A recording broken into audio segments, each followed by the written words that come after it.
How to use the Toshiba eBridge Next series device where the system has been set up for a code is only required for color operation, for copy or print. When a user approaches the device to make a copy and taps the copy icon on the home screen, they will not be prompted to log in. They will see that black is now the default mode setting. Simply place a document on the glass, press the start key and the document will be copied, or place a document in the document feeder and the copy will be copied.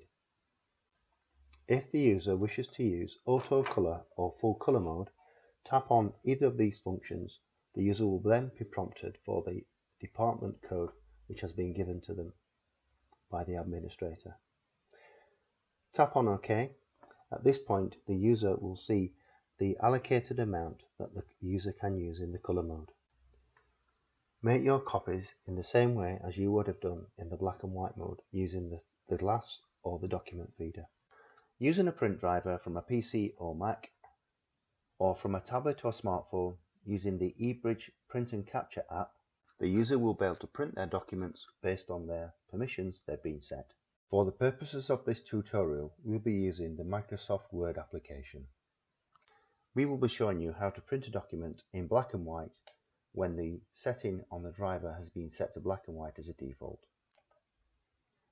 Open up the document you wish to print, select Print,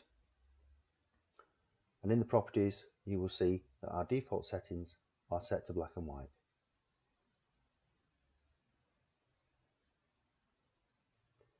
Select Print and you will be not prompted for a password and the document will be printed.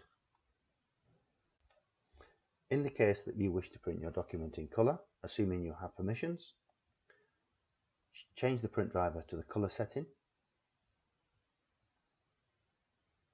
or auto. Select Print, then you will be prompted for a password.